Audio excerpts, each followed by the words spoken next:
camouflage RV on the left, for instance, was the mobile lab unit in the Lost World Jurassic Park. And that is also made mostly of wood, just painted so it looks like metal. It dangled off the edge of the cliff.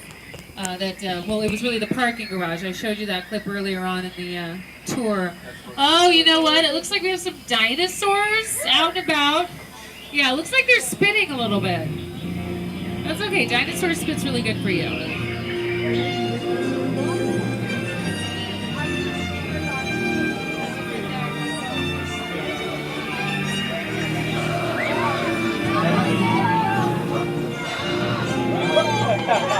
The first and second Jurassic Park movies were directed by Steven Spielberg, whom we've worked with many times over the years at Universal. His name and his movies are going to come up more than once. They already have on the tour as we go along.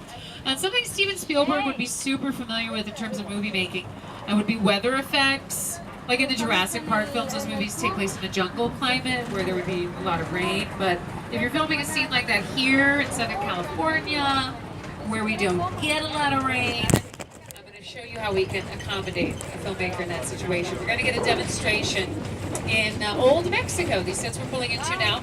They've been featured in movies like Big Fat Liar with Paul Giamatti. The music video for the song Escapade by Janet Jackson filmed here, one of my favorites. Lady Gaga filmed a music video here a few years ago for her song Judas, but today you can hear we've got some thunder rumblings, we've got some lightning flashes. Both of those things are totally fake. Eventually we should get some rain. Here we go. So this is how filmmakers can have rain whenever they want to on our backlot. So the rain is coming out of these little high-tech devices called sprinklers. They're placed on the tops of poles all over the set. The thunder's coming out of speakers that are built into the sets all around us. And the lightning flashes are coming from strobe lights that are hidden from view. Also, the raindrops are larger than natural raindrops would be. Real raindrops are so small, they don't really read on camera. They're basically invisible. So even if it is really raining, that's kind of worse than useless. We would still have to bring in... Oh, sorry, I wasn't paying attention. That looks like a flash flood headed for the tram.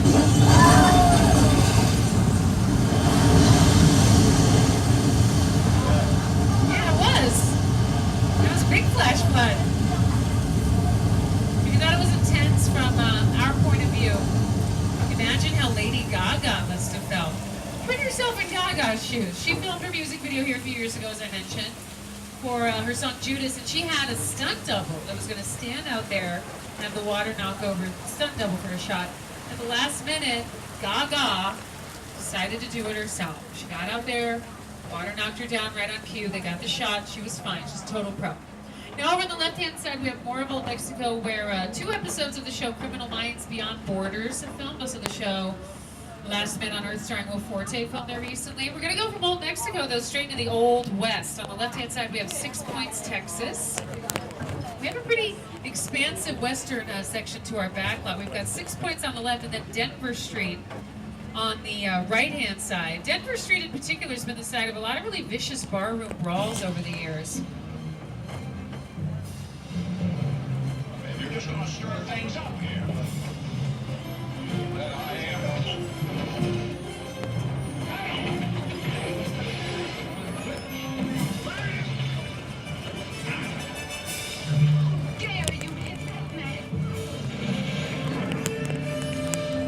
Don't worry, none of those cowboys were actually harmed. It was all very safe. All the punches were choreographed. So lots of classic westerns have filmed at 6 Points on the left-hand side, like Winchester 73 with Jimmy Stewart, and My Little Chickadee with Mae West and W.C. Fields. As we leave the Old West behind, though, I get to make an exciting announcement. I need to remind everybody to stay seated during the entire tour. The studio is private property, so if you drop your phone or just can't wait to use the restroom, pull the cord to get my attention, and I will be back to assist you. But do remain seated on the tram.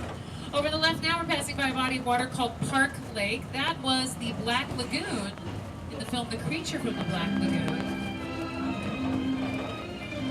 Past the lake on the left, you'll see some satellite dishes. They're used by some of our local NBC Universal networks like Telemundo and NBC4LA.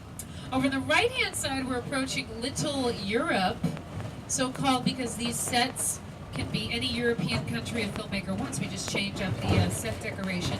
Currently Currently, though, in the NBC comedy series The Good Place, Little Europe is the afterlife, and all the set decoration from The Good Place is up. So check the signs on the facades. A lot of funny stuff. And I'll show you a montage from The Good Place on our screens as well. See if you can spot Little Europe. Elevations are dead.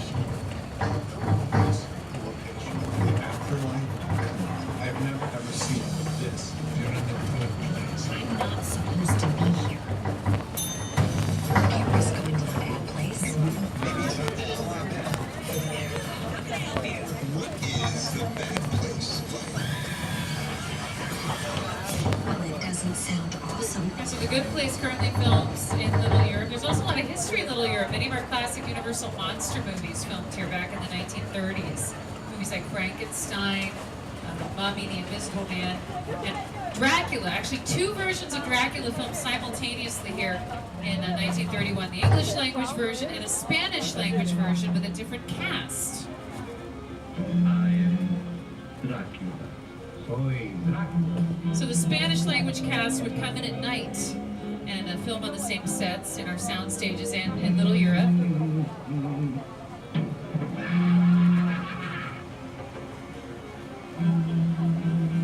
I never drink.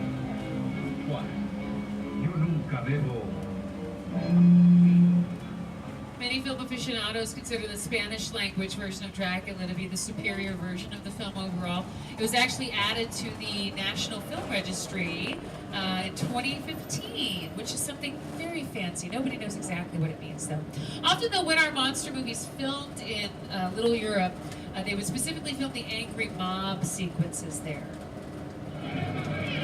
What is it now? The monster. He's in the woods. Get out the back. Raise all the big hands up to the indoors and wait for me. I'm ready.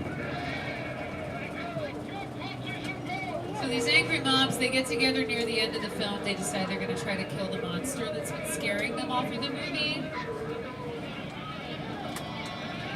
But their plans often fall apart pretty quickly. They panic and scatter. And then they don't succeed in killing the monster. But that's actually a good thing, because if they do kill the monster, it makes it harder to justify sequels. Not impossible, just a little bit harder. Over on the right-hand side, look, it's another tram. You can wave at them if you want. Or just stare. You do you. You're on vacation. Oh, they're waving back. That's sweet. We're all friends on the back line, as far as I'm concerned. Now, over here on the left-hand side, also, we've got these gray trailers. I've said this before. Trailers, tents, that kind of thing, that's usually on the lot indicates it's a backstage area for a production. And that's what these trailers are. These are dressing rooms and office space.